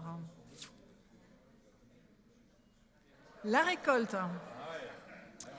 Ah oui, mais alors, donc c'est la récolte qui a le plus souffert. Alors, est-ce que quelqu'un peut me dire pourquoi? Qu'est-ce qui s'est mal passé à la récolte? C'était la difficulté de récolter ou c'était le peu de récolte qu'il y avait? Mais oui, parce que si c'est le rendement, ça oui, on est d'accord, mais moi, mon objectif, c'est de savoir si vous avez eu des difficultés en termes de travail. Alors, voilà. Là, j'ai plus de questions parce que c'est vous qui parlez. Alors, qu'est-ce qui s'est passé au moment de la récolte? Si vous prenez une année extrêmement chaude, au niveau des récoltes, vous avez beaucoup d'incendies. On a des nouveaux moteurs qui sont en normes, les dernières normes, et quand on dépasse les 40 degrés, 45 degrés, les moteurs prennent feu. La poussière prend feu avec les moteurs, et on a beaucoup d'incendies. C'est une super introduction à la table ronde de demain, ça. D'accord. Ok, d'autres... Et donc là, vous dites que c'est des températures supérieures à quoi? 40 degrés? Non, mais c'est l'ambiance autour du moteur hein, qu'on parle. C'est pas Oui, la oui. température Oui, ça je m'en doute, oui. D'autres... Est-ce que c'est vraiment ça le problème essentiel? Vous avez d'autres soucis? Ah, il y en a qui disent non, là. Est-ce qu'on peut donner la parole à d'autres... Moi, je note, hein, je fais défiler. Un micro, s'il vous plaît. Non, mais autrement, si vous pouvez répondre comme ça, on va le reprendre. Alors, attends, je vais le micro. Stop, Jean-Paul. Le problème majeur qu'on a eu en 2003, c'est la pluviométrie continue qu'on a eue. Au moment de Noël et de Nouvel An, on arrachait encore des betteraves. On avait dû jumeler les automotrices, ça c'était tout. Dans le nord de la France, ça a été épouvantable. Je pense que les entrepreneurs qui étaient dans le nord, ils s'en souviennent. Donc c'est la pluviométrie au moment de la récolte de quoi? De betteraves. Les betteraves, ça a été difficile. Ok. Oui. Ok. Ok. Alors,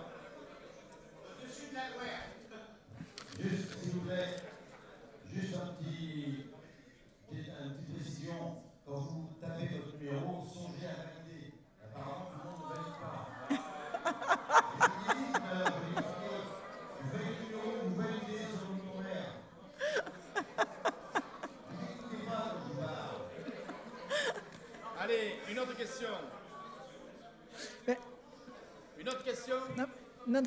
Franche-Comté, nous avons beaucoup de terrains inondables. L'eau est sortie au mois de juin, donc tous les fonds ont été, ou les ensilages d'herbe ont tout été détériorés. Ouais. C'était au printemps, ça. Et beaucoup de mal pour le faire. Vous dites que c'est encore un problème de trop d'eau. Oui. D'accord. Au mois de juin.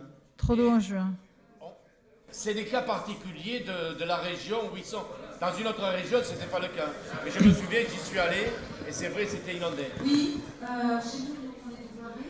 Donc en fait, on a eu une période de canicule au 15 août. Mais Il y a eu une canicule en juin et une canicule en août. Oui. Oui, mais ça dépend des régions. Tantôt c'était inondé, tantôt c'était la canicule. Allez, y a-t-il... Non mais la canicule, excusez-moi, mais du coup la canicule, ça vous a handicapé pourquoi? Pour le travail? Ah, c'est échaudant pour le maïs? Non, le blé. Le blé, d'accord. Ben, en août, c'est pas le blé. On a récolté du maïs au 25 août chez nous, des récoltes en grains. Et on a rentré du maïs dans les zones très humides. D'habitude, on rentre du maïs à 40. On a rentré du maïs à 16 dans les zones où on rentre du maïs à 40. Il y avait moins de rendement. Oui, parce que là où c'était pas irrigué, oui. Mais par contre, en milieu, il est à 16, il est sec. Oui, c'est le pourcentage d'humidité, c'est ce que je... Bien. Bon, ben vous voyez, finalement, moi j'ai déjà noté plein de choses, mais voilà, rien que par des petites choses comme ça qui ne vous prennent pas forcément beaucoup de temps, on peut commencer à réfléchir à des types d'indicateurs, à des années, etc. Et si après moi je suis capable de vous dire, ben ça va vous arriver de plus en plus souvent dans le futur, peut-être que ça peut vous aider à anticiper un certain nombre de choses. Donc après, je pense que la question 4, c'était pour le secteur forestier, sauf s'il y en a qui veulent répondre, mais le secteur forestier, il n'a pas...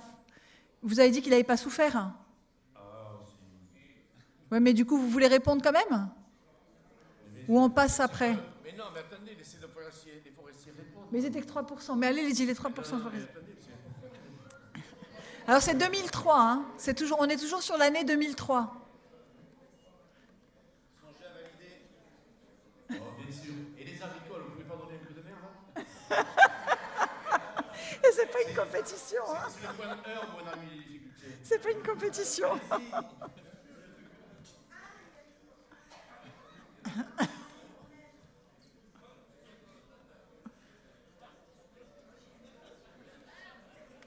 Et François, il y a plus de carottes pour rester dans la salle.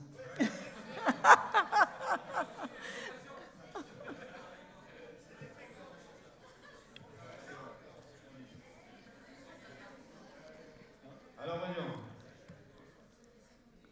Reboisement. Alors, en 2003. Alors ça, quelqu'un peut m'expliquer? Mais la canicule, c'est pas pareil. Oui, mais ça fait quoi? Oui, mais vous dites, ah ben la canicule, oui, d'accord. Mais ça vous fait quoi sur votre reboisement? Moi, je suis naturel n'est pas sorti. Et les reboisements artificiels par plantation, il y a eu beaucoup de sécheresse et la reprise ne s'est pas faite normalement. Et alors qu'on a eu un taux de 30 à 40% suivant les secteurs de manque de reprise, ce qui est très très important. Que cela soit avec des plants en racines nues, que cela soit avec des godets. D'accord. Voilà. Ok. En monte, pas des godets, en monte.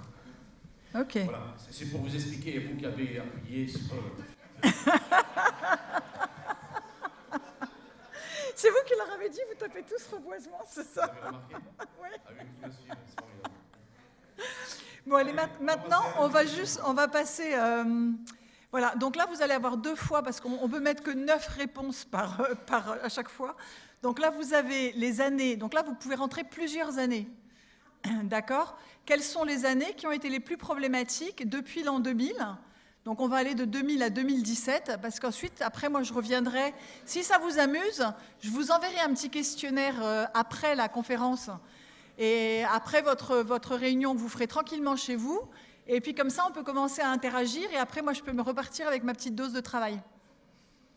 Voilà. Donc, donnez-leur un petit peu plus de temps pour remplir les années. Et alors, donnez vraiment les années problématiques, non pas les bonnes années en fait.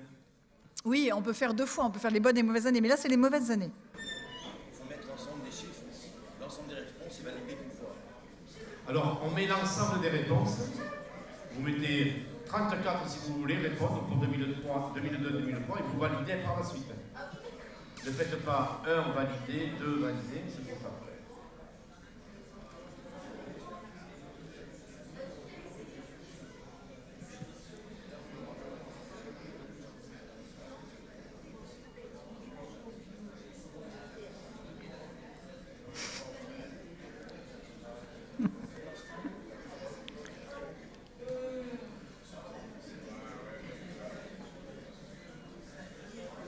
C'est éloigné, mais en général, on se souvient des mauvaises années. Ouais, ou des années problématiques. Bon, c'est pas si vieux que ça, quand même. Alors, on a 2007 en premier. Ensuite, on a 2003. C'est bizarre, hein, je pensais que... Oui, d'accord, oui, là. 2003, 2000. Ensuite, on a ex-aequo 2006 et 2007. 2005. En fait, toutes les années sont mauvaises, quoi. Hein, hein? Oui, oui, j'ai vu ça, j'ai vu ça. Mais ce que je veux dire, c'est que toutes les années, il y a même quelqu'un qui m'a dit que 2004 était mauvais. La personne, le 2004, qu'est-ce qui s'est passé en 2004? On est sur certaines régions qui ont pu avoir... Oui, c'est ça qui est intéressant. ...météorologique particulière, c'est normal. D'accord. Et on passe aux années maintenant 2009 à 2016. Alors, 2009 à 2016. On va le passer, c'est la nouvelle question.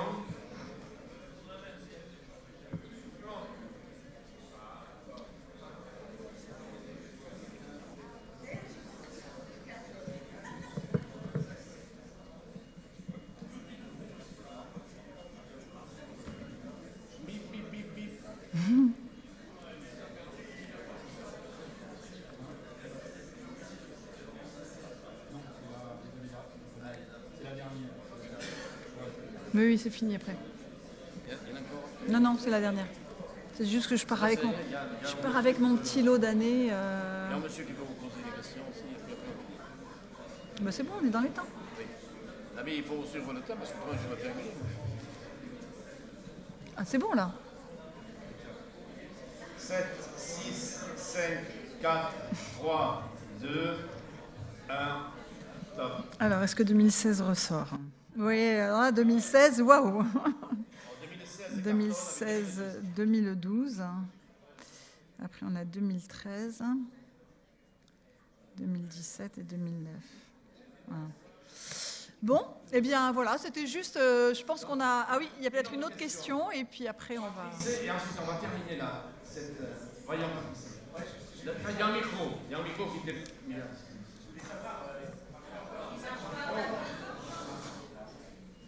Ah oui, oui. Parle, ils vont le mettre. Oui, vous le mettez le micro? Parle. C'est bon? Oui. Ok, merci. Parce que là, nous sommes... Moi, je suis prestataire de service, je ne suis pas agriculteur. Comme là, on est dans un congrès de prestataire de service.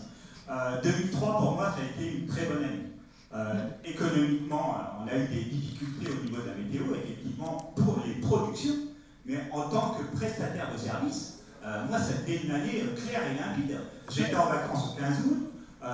J'ai pas eu de difficulté dans l'échange, j'ai pas eu de surplus de consommation de carburant, j'ai pas eu de difficulté de planning. Attends, c'était un planning inespéré en 2003. Vous aviez une gestion sociale de vos entreprises, si vous avez bonne mémoire, parfait. Donc c'est pour ça que c'est pas facile dans votre questionnaire. Et là, je dois relater 2003, une année problématique pour moi. Vous voyez, ça fait tout à fait. Dans la peau d'un agriculteur. Bien sûr. Il y avait des sous en 2003. Nos clients avaient des trésoreries. Elles en ont un petit peu moins aujourd'hui. Donc vous voyez, c'est juste là que je voulais mettre un Bien petit sûr. Mais vous avez parfaitement raison, et je ne m'attendais pas en fait à ce que les mêmes années que les années... Effectivement, peut-être parce qu'il y a beaucoup de monde de l'agriculture qui sont là. Je m'attendais justement à voir ressortir 2003 qui ne ressortent pas, s'il n'y avait que des personnes qui soient dans vos métiers. Je m'attendais un peu ça. Mais je trouve que c'est ça qui est intéressant. Et c'est pour ça que je pense que le travail de service climatique est forcément par secteur d'activité, parce que ce n'est pas les mêmes problèmes, ce n'est pas les mêmes indicateurs. Et c'est ça qui est important de déterminer. Et par contre, vous aurez un problème quand c'est mauvais pour les uns, ça peut finir par devenir mauvais pour vous au bout d'un certain nombre d'années. Voilà. Et c'est ça qu'il faut arriver à faire, mais je suis d'accord. Hein, je voudrais relativiser quand même l'interrogation de Patrice. Pour l'observation, oui, nous sommes les prestataires de services. Oui, la production agricole en 2003 a subi quelques contrariétés, les résultats n'étaient pas là, et heureusement qu'il y avait les prix de céréales qui étaient encore tenus dans ces années-là. Imaginez une succession de mauvaises années de production avec les prix de céréales d'aujourd'hui. C'est ce que soulignait madame. Je peux te dire, Patrice, peut-être que ton entreprise, elle a pas tiré parce qu'il y aurait tu aurais peut-être beaucoup moins de clients, parce que malheureusement, on est dans une situation qui est un peu tangible dans les années actuelles. C'est ça, c'est la référence qu'il fallait faire. On est bien. Les interrogations, bien sûr, elles étaient peut-être plus sur la production agricole, mais ce sont nos clients. Et on a besoin que nos clients s'en sortent pour pouvoir les avoir toujours demain. Et surtout qu'ils nous règlent des factures, parce que des fois, c'est un peu juste et on le sait. Mais ton interrogation... mais je pense qu'elle est... Elle est fondamentale, votre interrogation, et je pense que c'est vraiment aussi, vous mettez le doigt sur le fait que le climatologue ne peut pas travailler seul. On est obligé de travailler ensemble pour construire, etc. Donc moi, je fais un appel à tous ceux qui ont envie de creuser la question un peu plus loin. Je suis à votre disposition. Vous aurez ma présentation, mon mail, voilà, et je serai ravie de commencer à travailler avec un ou plusieurs d'entre vous pour avancer un petit peu. C'est pas forcément des choses qui vous prennent vous beaucoup de temps. Vous voyez qu'on peut arriver très vite à discuter par un jeu de questions-réponses. Et après, c'est à moi d'aller travailler voilà, pour analyser les scénarios climatiques, etc. Bien, mais écoutez, je crois que nous avons passé 1h30 ensemble, très enrichissante. Certes, on peut être interrogatif par rapport à ce qu'on en a vu, mais je crois qu'il faut se mettre un peu en évidence, de le partager, et ensuite on en tire les conclusions. Ça sera peut-être pour demain, les conclusions. Je vous demande d'applaudir Madame Nathalie Denonville Merci. Cette intervention qui, comme vous l'avez dit tout à l'heure, était très claire. Et vos interrogations, qu'elles soient par SMS, ou vos réponses par le quiz que nous avons présenté, c'est peut-être une autre formulation de vous faire travailler, de vous faire rentrer dans nos problématiques. Eh bien, je crois que c'est également une réussite. Donc, merci aux organisateurs qui nous ont bien aimablement mis à disposition tout ce matériel. Merci beaucoup. Merci beaucoup.